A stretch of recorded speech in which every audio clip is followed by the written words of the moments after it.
Hello, this is Ken Rogers. Welcome to Kansas Ag Report. On the program today, first part of a two-part series as we sit down with the chairman of the Kansas House Ag Committee, Kyle Hoffman from Coldwater. We'll talk about some of the things that's going on in his committee during this legislative session. We'll also talk with a couple of members of the Kansas Soybean Association leadership. We'll talk about how policy is developed from the grassroots level all the way through to Commodity Classic that took place just a few weeks ago. And we'll have updates from Kansas Wheat as well as the Kansas Farm Bureau and our weekly update from the Kansas Livestock Association and Paragon Ag Investors. Stay with us. We'll have more coming up. Closed captioning brought to you by The Soybean Checkoff. Progress powered by Kansas farmers. KansasSoybeans.org. Farm Bureau, a grassroots ag organization representing the state's farmers and ranchers since 1919. KFB.org. Kansas Wheat Commission, leaders in the adoption of profitable innovations for wheat. Online at kswheat.com. Kansas Livestock Association, supporting our members' business interests to meet consumers' demands. KLA.org.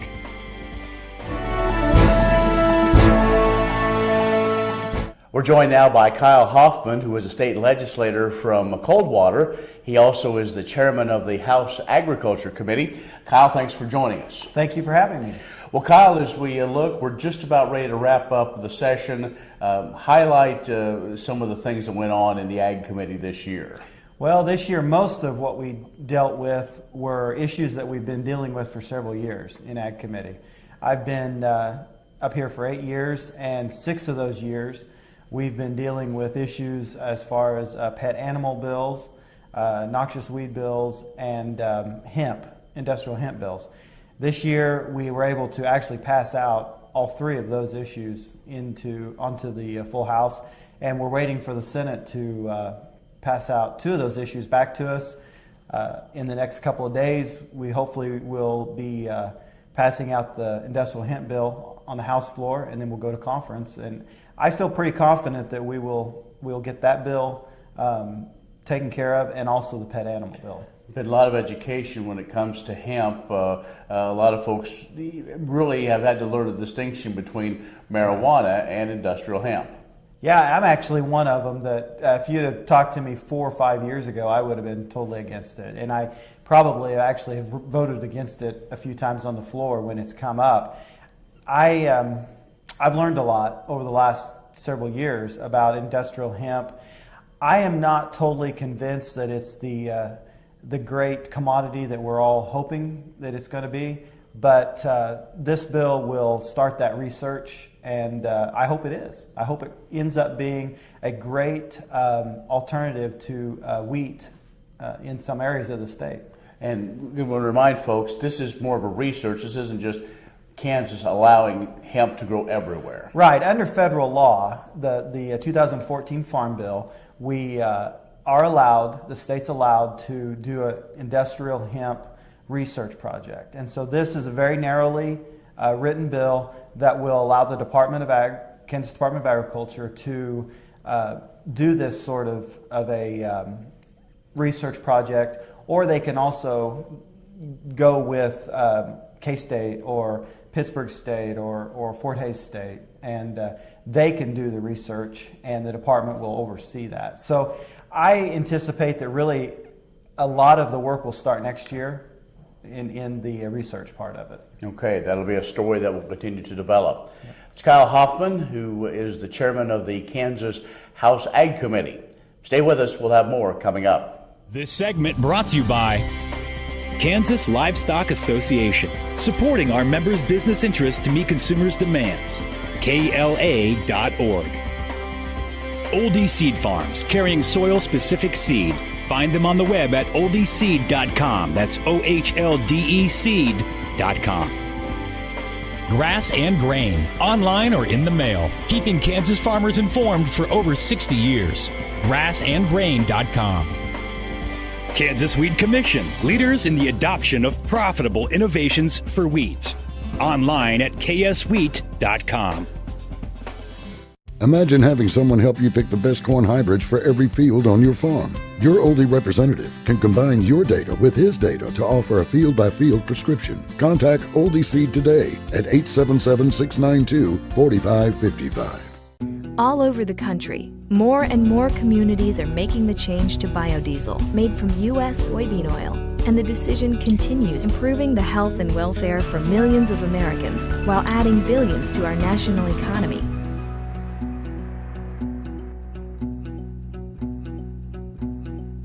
What does a brighter, more sustainable future look like in our cities and towns? And how do we get there? When New York needed an alternative fuel source to reduce carbon emissions, the city found what it needed in biodiesel made from U.S. soybean oil.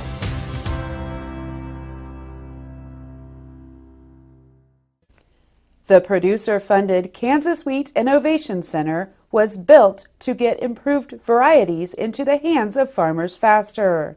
Kansas Wheat, farmers advancing their future through wheat genetics research. What if U.S. soybean oil were an industry sensation?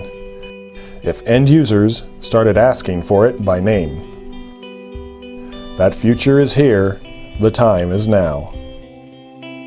To meet customer demands, the Soybean Checkoff is investing in varieties that produce oil with increased functionality. A message from the Kansas Soybean Commission, the Soybean Checkoff. Progress powered by Kansas farmers.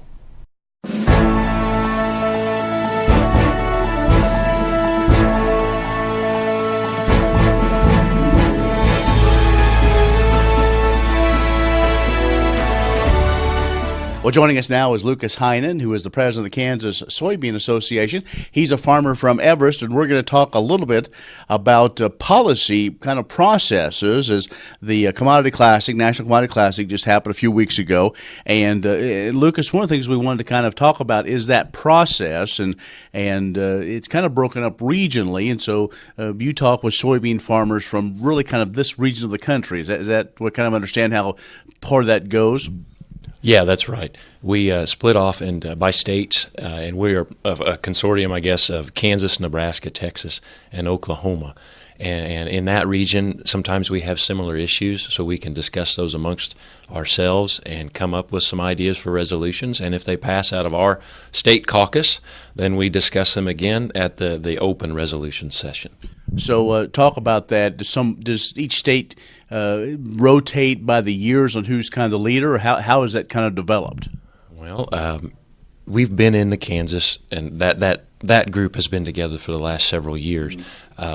Some of the bigger producing states, say like Iowa or Illinois, they'll have their own caucus because they have more members and they just have more soybean acres.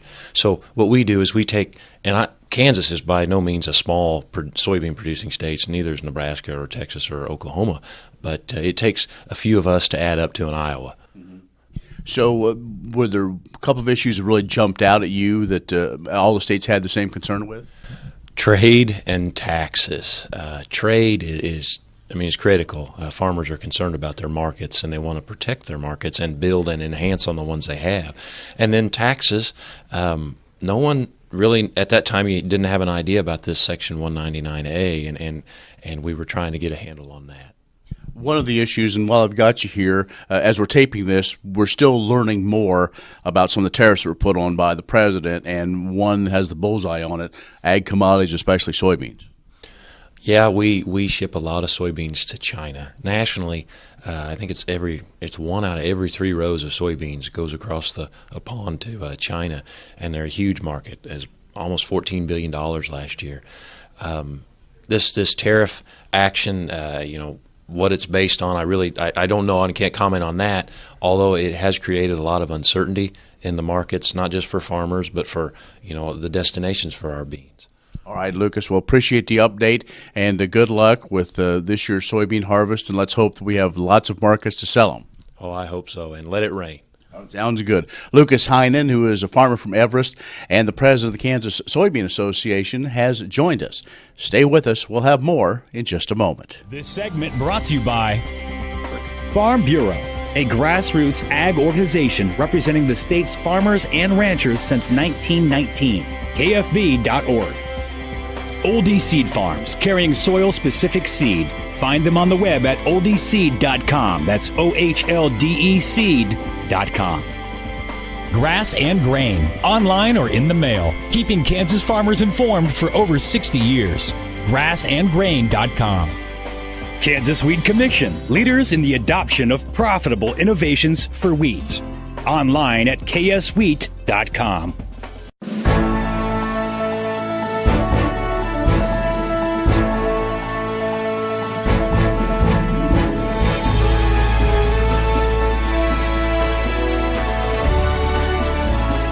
And welcome back. We're joined now by Dwight Meyer, who is a farmer from Hiawatha and also a member of the Kansas Soybean Association. And we're going to talk with him about some of the things that did go on at Commodity Classic as far as policy. And there's always a time to talk about those issues. What were those top issues that soybean farmers wanted to seek either continued or different directions on? Well, I'm sure that one of the larger concerns was a new farm bill that should be passed here in 2018. I think one of the main options that we were looking at is that we would like to continue the same harvest price option for soybean crop insurance. Also, our soybean farmers would like to see the ARC County and PLC programs remain in place with maybe a few adjustments, and also be able to maybe switch between crops or adjust year by year.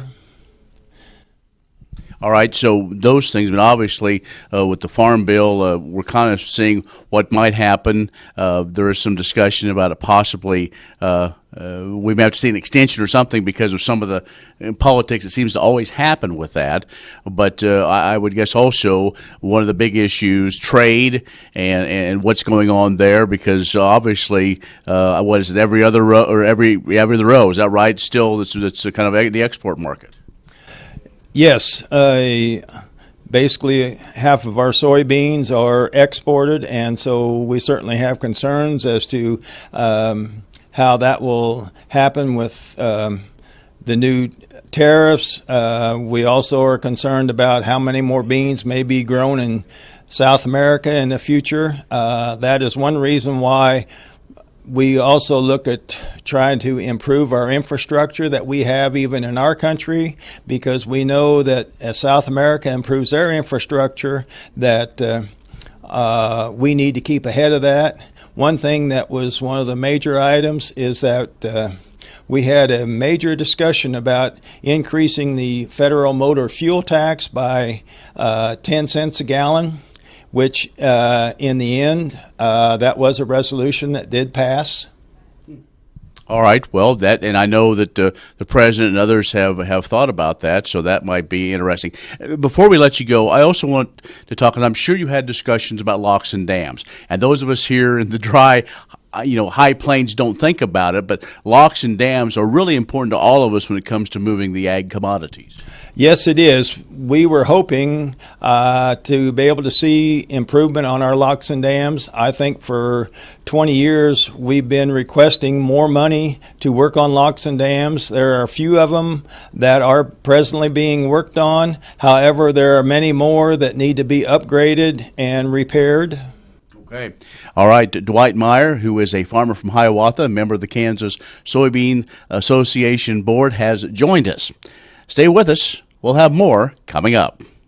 The upper hand, and I will use multiple herbicide sites of action because every action counts.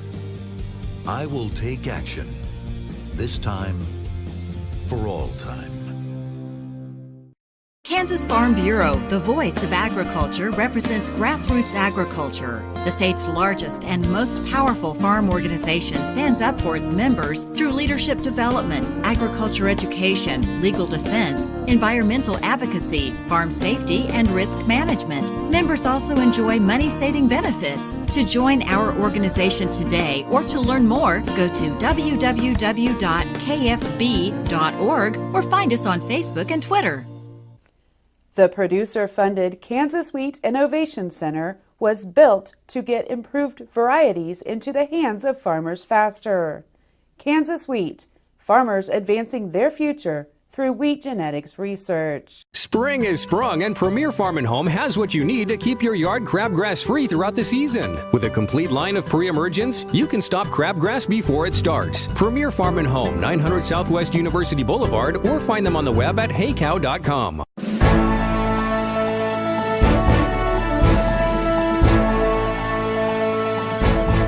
The registration date for the annual Hard Winter Wheat Quality Tour is coming up on April 4th. The tour, sponsored by the Wheat Quality Council, brings in participants from around the world who are tied to the wheat industry, but may not have ever stood in fields. These individuals are able to network with their peers, learn more about wheat production, and assess the condition and yield potential of the hard winter wheat crop across the state of Kansas. This year's tour dates will be April 30th through May 3rd. Participants gain a first-hand understanding of what it takes for farmers to grow, manage, harvest, and market the crop. Over the 3-day tour, they will canvass the state's wheat crop from Manhattan to Colby to Wichita and back again. Along the way, they will stop every 15 miles or so to estimate yields in wheat fields on their routes. Every car will carry at least one wheat tour veteran. This allows participants to ask questions about the wheat that they are seeing, as well as diseases, growing conditions, field observations, and more. Many foreign buyers of Kansas wheat will participate, giving those folks a chance to see the wheat that they will trade, mill, bake, and ship, growing in the Kansas wheat fields. This tour allows Kansas farmers to interact with and influence their customers around the globe. More than 600 crop evaluations will be made in wheat fields throughout the state, and yield estimates made using a formula developed by the National Agricultural Statistics Service. We've all seen smoke from prescribed pasture burns. From a distance, the plumes can be impressive. Up close, I think many will agree that too much smoke can be a nuisance, irritating our eyes, impacting road visibility, and sometimes contributing to exceedances of EPA air quality standards. But for range managers, prescribed burns, along with livestock grazing, are the two most important management tools available for maintaining a prairie ecosystem. And fire is the most effective and least costly tool for controlling invasive species like red cedar, sumac, and Sericea lespedeza, which, left unchecked, can destroy a native grassland, endangering the species that depend on it, like ground-nesting prairie chicken and pollinators. Additionally, by reducing the fuel load that's available, prescribed burns can play a key role in minimizing the risk of wildfires, something we in Kansas have become all too familiar with. Conducting a prescribed burn is no small task. Beginning with the burn plan and site preparation, which often takes place a year in advance, it includes assembling a crew and proper equipment, working with local authorities to obtain the proper permits, checking if any burn bans are in place, and carefully monitoring local weather conditions. And to help estimate the impacts that smoke from a prescribed burn might have on downwind communities, more and more ranchers are using the smoke modeling decision tools available at www.ksfire.org. The maps on the cumulative fire impacts page are updated daily and show the potential air quality impacts of fire occurring that day and the next, helping landowners avoid burns that might negatively impact air quality. Smoke from prescribed burns can be a nuisance, and it's imperative that range managers do everything in their power to mitigate the impacts on air quality. But as a Kansan, we need to understand that to maintain the millions of acres of beautiful prairie ecosystem in our state, there might be a couple of smoky days each year. This segment brought to you by Farm Bureau, a grassroots ag organization representing the state's farmers and ranchers since 1919. KFB.org. Oldie Seed Farms, carrying soil-specific seed. Find them on the web at oldieseed.com. That's OHLDE seed.com. Grass and Grain, online or in the mail, keeping Kansas farmers informed for over 60 years. Grassandgrain.com.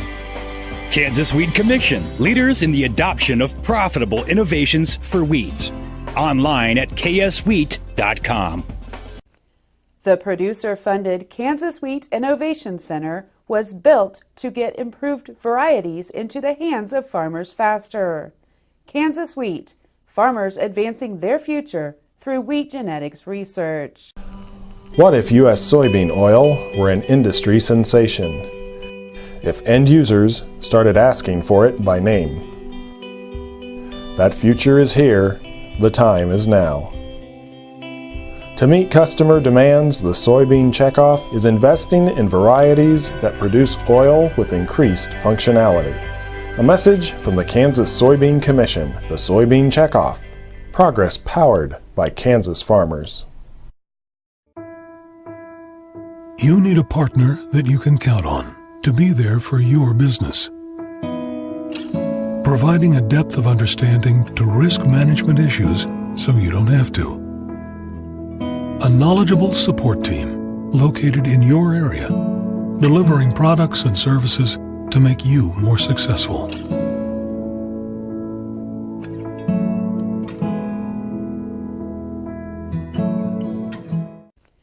The producer-funded Kansas Wheat Innovation Center was built to get improved varieties into the hands of farmers faster. Kansas Wheat, farmers advancing their future through wheat genetics research. Kansas Farm Bureau, the voice of agriculture, represents grassroots agriculture. The state's largest and most powerful farm organization stands up for its members through leadership development, agriculture education, legal defense, environmental advocacy, farm safety, and risk management. Members also enjoy money-saving benefits. To join our organization today or to learn more, go to www.kfb.org or find us on Facebook and Twitter. What does a brighter, more sustainable future look like in our cities and towns, and how do we get there? When New York needed an alternative fuel source to reduce carbon emissions, the city found what it needed in biodiesel made from U.S. soybean oil.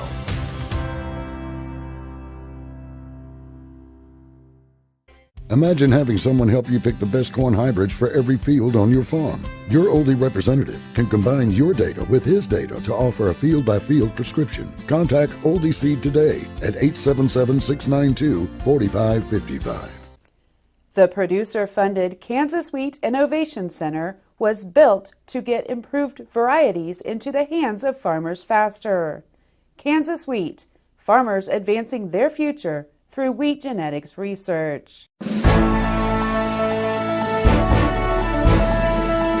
U.S. Transportation Secretary Elaine Chao has announced she is granting another 90-day extension of the agriculture exemption from electronic logging device regulations.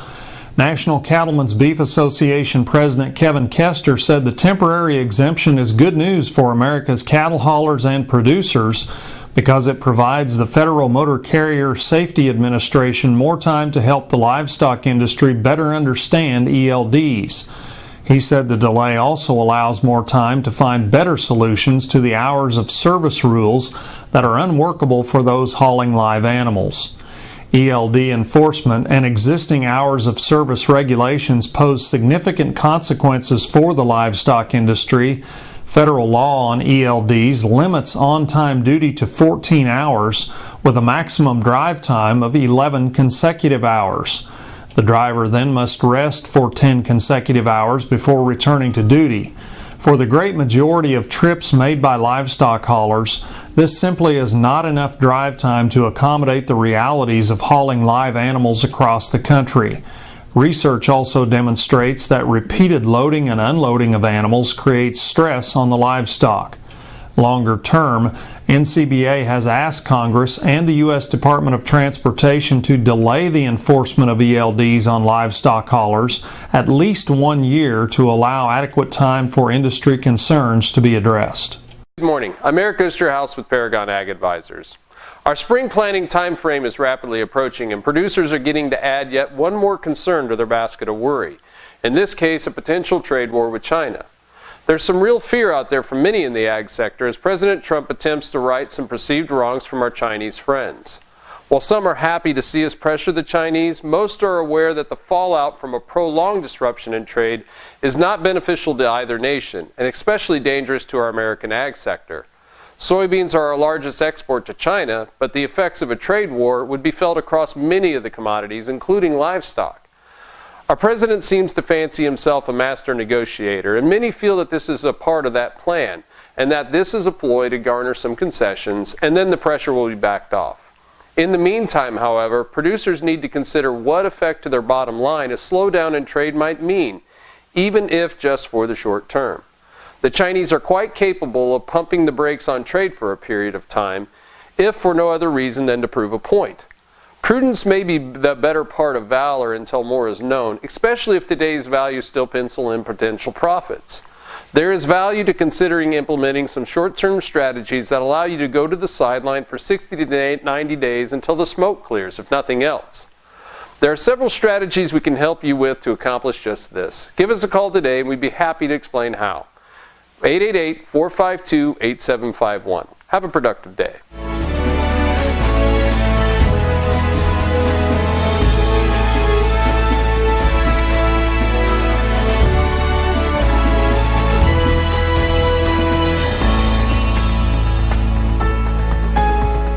And that's our show for this week.